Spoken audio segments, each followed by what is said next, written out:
Okay, thank you for joining us here for Hunting for Silver Linings for this Wednesday, September 16, 2020. Hosted today by myself, Corey Hart of Startup Grind Grand Rapids here in the Great Lakes region of the United States. And we have a very special guest. We have Roshanay here from Pakistan. I can't pronounce the city, but we're going to have her help us introduce the city and region where she's from when we get to introduce her. We do this as a part of Startup Grind, the world's largest startup community. We have 600 plus chapters in over 125 countries, and we operate with a mission to educate, inspire, and connect. And we do this because the pandemic has been and will continue to be the great global leveler. And as entrepreneurs, we need to do our very best for our businesses, our teams, and our families. And to do so, we need to be informed, rational, analytical, and rigorous in our thinking. We should also learn to control our biases as they emerge in various circumstances. And of course, we do invite everyone to join us live as we do this every Monday, Wednesday, and Friday. And as we track the intersection of facts, biases, and action through our check-ins and real talk with Startup Grind chapter directors, entrepreneurs, and stakeholders from all around the world. Now, no one has a crystal ball, but if we do keep our eyes and ears open and pay attention, we may be able to see around the bend and with some luck, spot some silver linings that are around every cloud. And if you miss the live events, you can view the recordings at startupgrind.com/grand-rapids, and they're on the Startup Grind YouTube channel. So with that, I'm so happy to have you along with us here, Roshanay. Hi, and welcome. Thank you so much. I'm honored to be here. Maybe you could quickly give us a nice little background on you personally, what you're doing, what brought you to entrepreneurism, and how you found Startup Grind. Right. So, as I told you, my name is Roshanay, and I live in a small part of Pakistan. Basically, it's a small city named Sialkot, and it's a manufacturing hub of Pakistan. So, what we do mostly here in Sialkot is that we produce football, surgical instruments, leather instruments, etc., and etc. And those are actually exported to countries like the US, UK, different parts of the Europe. So Sialkot is basically known for all the manufacturing. I personally have my own manufacturing hub of shoes. We make comfortable shoes, and those are exported to the US, to the UK, and different parts of Europe. And I'm personally trying to do it in the US now as well. And that's what I personally do. But apart from that, I also have a few more projects on me. One of them happens to be Startup Grind, and I'll just get on to how I started Startup Grind later on. But more than that, we just started a co-working space here in the city because earlier there was no concept of a co-working space here because people were mostly involved in manufacturing and not the technological side of it. But I'm trying to slowly bring that here, and Startup Grind has been a huge help in that because through Startup Grind we started creating awareness about the technology, what benefits it brings, how can it help the manufacturing hub of the country. So that's how Startup Grind is helping. And how I joined that, I mean, I was just reading stuff on the internet. And then I just came across this word Startup Grind. I was like, let's just look into it, what that is. So, right, I just started Googling a little bit about it. And I was interested because I knew that something like that was massively needed in my city. So that's what brought me here. Okay. And so since you found Startup Grind, we spoke a little bit about this before we hit record, but you've plugged in not just into the global network of Startup Grind, but also to the other directors in Pakistan, right? Yeah. And now you all have coordinated events sometimes. Are you part of those? So basically so how are we so connected is because in Pakistan we have fewer chapters. So, we all stay linked with each other. More than that, now that we have initially we did not have a country director here, but now that we have him, Arzish is his name, and he's running the Islamabad chapter. Now that we have that, we have monthly meetings, and the APEC region community coordinator has always been very helpful in connecting us together. So that's how through the monthly meetings, we talk and we discuss stuff. And, in Pakistan has different parts. So, for example, we have this Punjab part, and in that Lahore chapter, Sialkot chapter. So these two chapters are quite interlinked. So the other southern part is linked with each other. So that's how we actually communicate a lot, and we're actually helping each other out as well. So last year we had this conference, this country conference, which was arranged by Arzish, and he also invited all of the chapter directors to be the organizers. Unfortunately, I couldn't go to the event because of some familial obligations. However, that's how we helped him. The other chapter directors also helped him pull off an amazing conference. And we were to have this year as well, but unfortunately, because of the pandemic, I don't think we'll be having that. But that's just how we stay connected. Right. And so did you say that you were not able to come to the US for the February event? No, I came to this one, but last year, the one country conference in Pakistan, I couldn't go to that one. Right. But this time, the US conference, I went there. Oh, very good. Because the delegation that you guys brought also had sort of like a separate event, even at our global conference, not just your own country one, right? Yeah, that I would really appreciate Arzish for that, the Islamabad chapter director. I was personally not involved in that delegation, but he actually did. He's also running a startup that actually connects the U.S. Startup community with the local startup community of Pakistan. So he organized a few very good events over there. There's this Open Silicon Valley in the US, in California, right? And the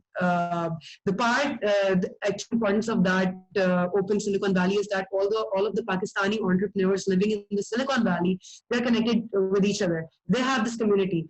So Arzish made sure that the delegation from Pakistan meets with the Open Silicon Valley and learns and gets connected with each other. So I think that was pretty amazing. Yeah, we had Arzish on as one of our first guests on this checking in around the globe.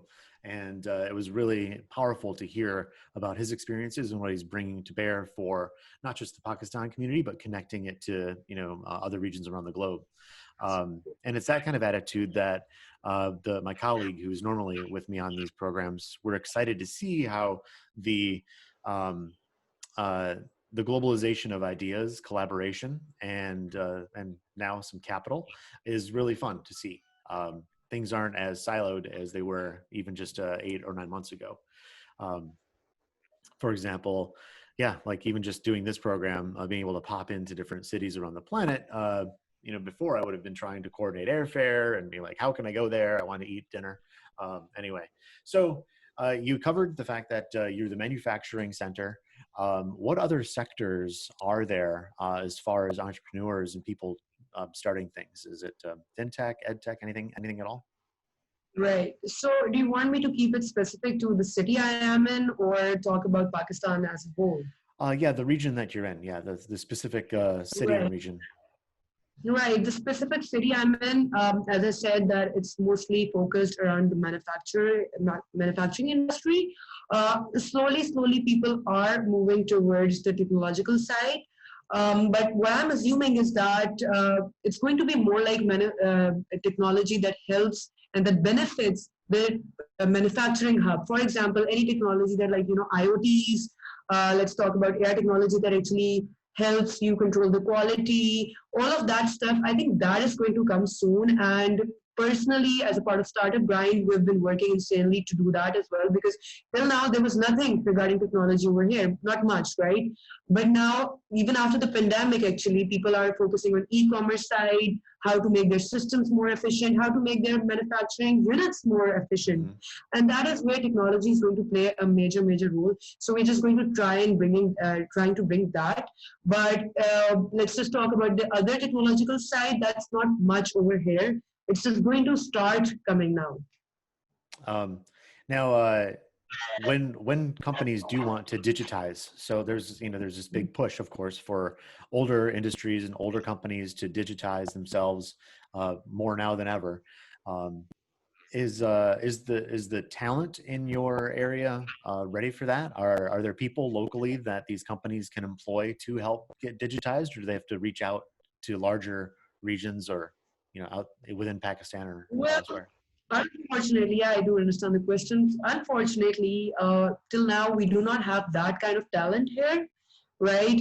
We do have developers, let's just say we want to put a specific technology in place. We do have developers for that, but not the good ones, not the ones that can bring in a huge technology, right? So what companies do instead is that they actually go for a larger, like for example, the Lahore city. It's a very renowned city of Pakistan. It's like an hour and a half away from this city. So people usually, just give projects to people in that city. But now we are actually working, and the Chamber of Industry in Sialkot, we're all working together to bring in trainers from other cities, maybe just give training on online trainings, or maybe somebody could come and train our students here, so that we can start having the good skills here as well. So it's just going to start in the coming times. Sure. And as part of creating that, is there a local university that also covers this? Yeah. There are universities here. Like initially, like let's just say a decade ago or something, there weren't many universities over here, right? So there were like a few, but not the good ones, right? Now this universities from other parts of the country are finally coming here, making their campuses and all, right? So they are playing a good role as well.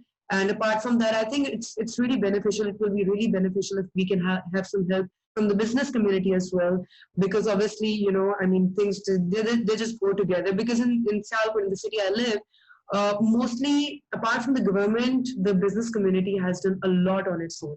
For example, we've made the dry port through which the shipments go to other countries ourselves. We made the airport ourselves. Small road constructions, the industrialists do that themselves rather than relying on the government. So I think that even here, in order to increase the potential and the skill of the people in this city, I think the business community has to play a major role. Absolutely. So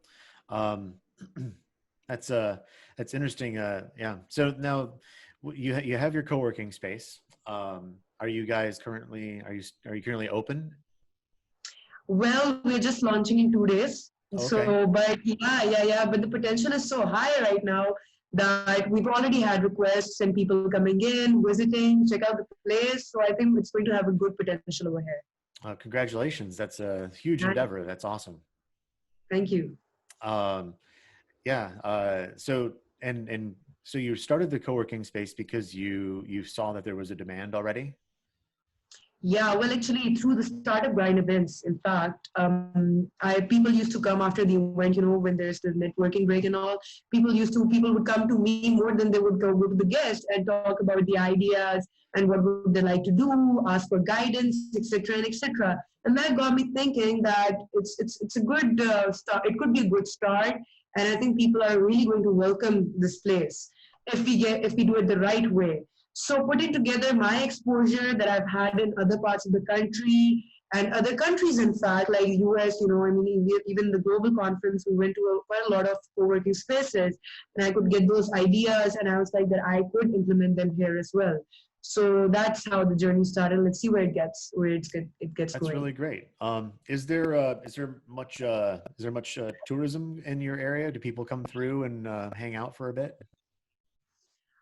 No, not quite, because the city is very small, right? So we do have a few hangout places, but if people come here for something, that is just for business purposes, or just meeting the relatives or something, but not for tourism purposes, not much. Okay. There's like the co-working movement is, there's, you mentioned in the Bay Area, when you were in Bay Area, looking at the co-working places there, those are all very large and shiny, and they have, hundreds of people that show up. But I was just listening to a podcast about a co-working spot in a small mountain town in Bulgaria. And it's just, it's like 8 desks, and it's quite small, but it's a really vibrant part of that community. And helping entrepreneurs realize that it's a possibility to do that even in the small mountain town, right? Yep, because the thing is that people in small parts of the world, and especially in a small city, they don't have much exposure, and I mean they might have the talent, they might have the will to do something, but until and unless they're guided in the right direction, they cannot do anything. Now, one drawback of Sialkoti people, let's just say, is that people who actually go out of the city or country to for education purposes, many of them don't come back, right? And they prefer settling in another country or maybe in a larger city like Lahore. So the ideas and the exposure that they've had, that stays in their mind and it never comes back to our city where it can actually be really, really useful. But so now, like through Startup Grind, in fact, I've made a community of those people as well who've had some exposure, and now they can actually share those ideas and implement those ideas. So I think that part is something that I'm really happy about. So then, and I was going to ask about that. We have a phrase that we call brain drain for cities. Um, and in my region, we have that also, where people will go to a Detroit or a Chicago, some larger cities like New York. And then, but what we're seeing now is after our city lost a ton, like hundreds, like like thousands and thousands of people like that, they're beginning to come back. Of course, it's 20 years later, it's 20 years, but they're Wow. coming back because they they've had enough of the big city and now they want to go back to where they were from, and they're bringing those skills at a much higher level. So now they're CEOs, they're VPs of companies, and they're bringing their skills and capital back and wanting to plug in. Unfortunately, it took some time to have that happen, but then our region also did a lot to advertise that that is a possibility. For like during special holidays, where people do come home and visit with family, we have some local entrepreneurial groups that put on big events for these people to say, hey, welcome back for the holidays, great to see you, look how things have changed, wouldn't you like to be back here? And slowly but surely people are coming back. But to that point, you yourself, so you obviously haven't left and stayed away, because I'm talking to you now. What is your draw to Sialkot? So basically, I went for education, right? I did my bachelor's and then I came back, and I had to come back because of the manufacturing and business I was telling you about. That's a family business, so I had to take care of that. So I had to come back anyway. So initially, I was not happy coming back, right? Because I thought that I just like the larger city better and stuff. But then with time, I realized that how many opportunities there are here, right? I mean, in any field, in every field, you have so many opportunities here. If you know the right way to grab those opportunities, I think it's going to be much more beneficial than being in a larger city. Like, for example, if you talk about this co-working space, if I were to open the same co-working space there in a larger city, I would have to have more investment, first thing. And secondly, there's so much competition. There are so many co-working spaces already there. So my investment costs would have already gone up. People would have had more choices. Maybe they wouldn't have even come to mind, right? But here, if I do it right the right way, if I introduce it in the right way, if I tell people what to do, etc., etc., I actually guide them and give the concept to them in a way that it seems beneficial to them as well, they would surely come to my co-working space, right? And obviously, I do this in much, much, much lesser investment amount. So that is just one opportunity that I've laid out. So there are like a lot of opportunities in smaller cities, only that the people need to realize. Part of it is also because people just don't like those cities. They're boring, which I agree. Small cities are boring, but do not underestimate the potential they carry. Right. And at some point, they're only as boring as you allow them to be, right? Absolutely. Like I have family that lives in a very small mountain village in Austria, and there are more cows than there are people. And I can have a nice time there. Of course, after about 3 weeks, it's time for me to go to the big city again. But Fine. not Yeah, that there's that's no fine. fun. You need to have a change, so that's fine. Yeah. So when you have your co-working space and the entrepreneurs are coming there, is it mostly for entrepreneurs or also students, or what is your target? Freelancers, startups. Those are the Okay. two area of focuses right now. And you've had your chapter for well over a year now. The entrepreneurs that are coming to your meetings, and they're engaging with the community. What are their biggest barriers to success in their enterprises? Well, you know what? I would say here that they lack sort of guidance and a little bit of exposure. Like, the world is moving at a very, very fast pace, right? And you need to stay updated, keep yourself updated with what's going on, and not only in your part of the region, the whole country, the whole world, actually, right? And until and unless you do that, you will not have the right direction. Because obviously, if you're coming up with a product that's like 20, 30 years old, right? So, I mean, there's no chance that you're going to make it big in the market. So you need to stay updated. And for that to happen, you also need some direction or some sort of guidance. And I thoroughly think that guidance is lacking here a lot, because even in my startup grind events, I mean, even when I'm not the speaker, I'm not the speaker, I'm just the host always. Yet people come to me for guidance because they have the potential, they want to utilize the potential, but they just don't know. They just don't know the how. So if we give them the how, the right direction, I think they can do good. And so the business community, when you're bringing your guests in, is the mindset not to be very helpful? Is there a reason why the people are going to you and not the guests? Well, they do go to the guests as well. They do that, but I mean, I think maybe during the talk, I do give some tips here and there. So maybe because of that, probably because of that, in fact. But they do go to the guests as well, and it really also depends upon the guest. Sometimes we have some amazing guests that who want to go back, but people would just gather around and ask questions. So we do have those guests as well. So it really depends upon who we are calling and stuff. Okay. So if I am a freelancer entrepreneur, I have an idea.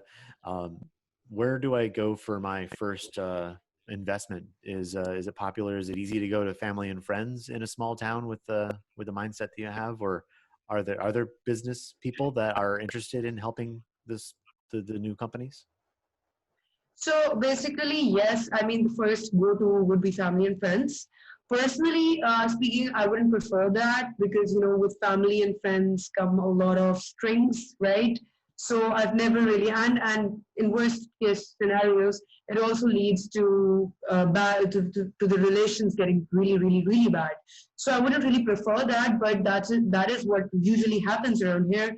But otherwise, when you talk about the business community, if you like, people do not really usually reach out to them. They usually reach out to their friends and family. But I particularly think that if they do reach out to the business community and they provide a good idea with a good return, good ROI, I think they would definitely go for that. And also, see, there needs to be a medium which connects people with investors. Before Startup Grind, there was nothing like that, right? Now that Startup Grind is there, and my team and I, we've been working on telling people that about how to secure investments and all. Not even, and I think we could even do better at that, which we will, in some time.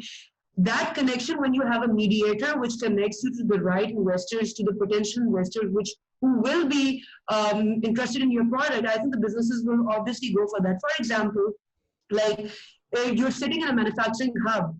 If you bring an idea of a product that improves the quality of their product, or brings about a good change in their production units, people are going to invest into that, right? But if you come up with something that's so not relevant to our industry, then yes, people would not like to go for that idea.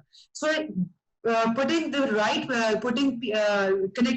people with the right people, right investors, I think that's really important. That's awesome. So I want to hear a little bit about your family business. So you have an existing family business. How old is the family business? Is it just one generation? Actually, two generations. It started back in 1960s. Okay. And are you currently doing any kind of pivots or changes for the current times, digitizing or whatever? Yeah, absolutely. So I'm actually looking into two things vigorously. Number one, I'm trying to digitize everything, right? And I mean, there were softwares, there was digitization before as well, but not the way that I want. or not the way the world needs right now in the industry 4.0. So that's what I'm trying to do, and I think that is a really tough part as well, because there are people who have been working in my company since 30, 40 years, genuinely 30, 40 years. And to implement a change and to change all their ways, like first they have to they used to type in write things manually, but now having them to type it in the computer system, that is actually tough, and I'm actually dealing with that. But slowly and gradually I'm moving towards that. And I'm also trying to start our own brand that's going to sell shoes all over the world, not only in the country. So these are the two main areas that I'm trying to pivot.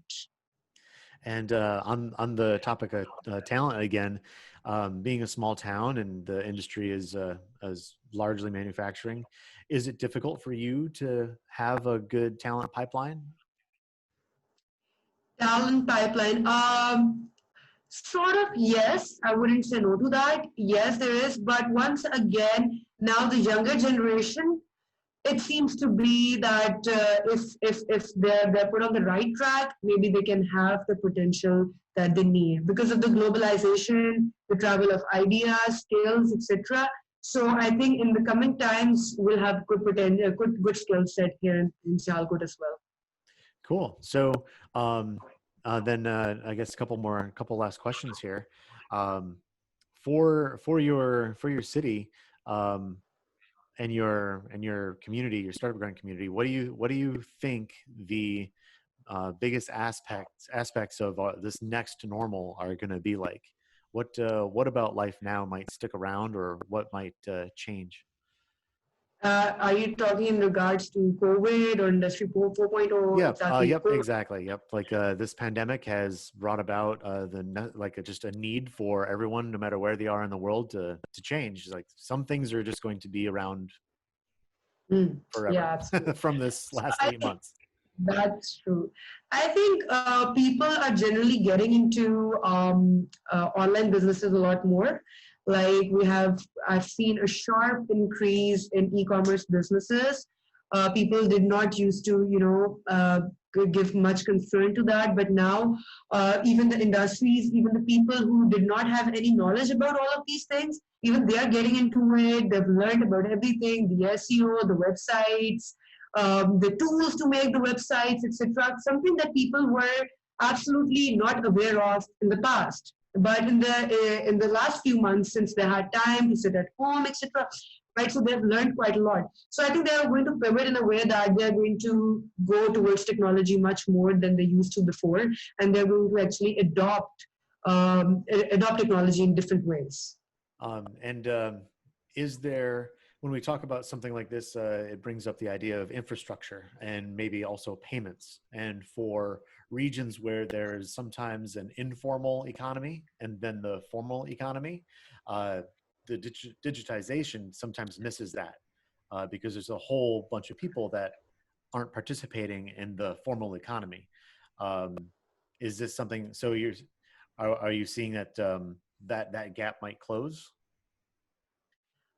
When you talk about the 80% people in Pakistan, I mean, they're not huge smartphone users or people, because we are a developing country at the end of the day, right? So you don't see people making digital payments and all a lot, very much in here. But I think that with time, once again, that's going to change because now the fintech companies are coming up with really good solutions. So that's going to help, A, and we people are actually, because obviously because of the pandemic, everything being closed, etc. So even, for example, even when the government was giving subsidies because of the whole situation, right, they were doing it through the phone, for different phone apps that we have. So now because of that, people are actually going towards that. So that has been really helpful in this regard. I think slowly the gap is going to get bridged, definitely. Cool. That's really great to hear. And then I always like to ask the directors, what can the global startup grind community of chapter directors do for you, Rashani? Well, I think till now my experience with the global community has been amazing. Something that I'm genuinely lucky to be a part of, and I'm super glad that I could bring in the ideas and my learnings back to my city, back to my people. Because it's very important if somebody has had the knowledge and they can spread to the other people as well. I think that's really beneficial. So what I would want from the global community is just the connections, the love and the energy that we share, the synergy, in fact, that we share. I think that has been really beneficial. That boosts the morale, that keeps you motivated, and obviously the global travel of ideas and products, etc. That really helps. So that's all what I want from the global community. And yes, to stay in touch much more, so that more and more ideas, etc. All of those things can travel across. Yeah, that's awesome. There's the chapter directors in St. Petersburg and Moscow, Kate and Alex. They have a 4-week program that they've come up with, which is what I've found to be a very interesting approach to validating ideas. And before someone wastes a lot of time on building a startup, you want to make sure the idea is good first, right? Yeah. And they're also interested in expanding their reach to collecting. They want to collect a bunch of advisors internationally for the people that are coming into their programs. I might suggest reaching out to Alex in Moscow. He might have a framework that he'd be willing to share as you open up your co-working place. I mean, it's already That's built great. and it's awesome. And he loves. They're looking for people to collaborate with internationally. So. Great, that's great. Alex from Moscow, right? I'll look for him. Thank you so much. That's been very, very, very, very helpful. And then yeah, anything that I can do or we can do, feel free to reach out and ask, obviously. And I look forward to Definitely. sharing this recording with the rest of the Startup Grind community. Yeah, and I'm just so grateful for your time and the generosity of making yourself available for us. Well, thank you. It was definitely an honor to be here. It feels great to connect with other chapter directors, and good to put up my perspective across as well. Thank you so much for having me. Absolutely, and one day we'll share a meal together at the next global conference that we can do in person. Definitely. Can't wait for that. All right, I'll let you have the evening back. Thank you so much. Thank you. Thank you. Take care. Bye bye. Ciao.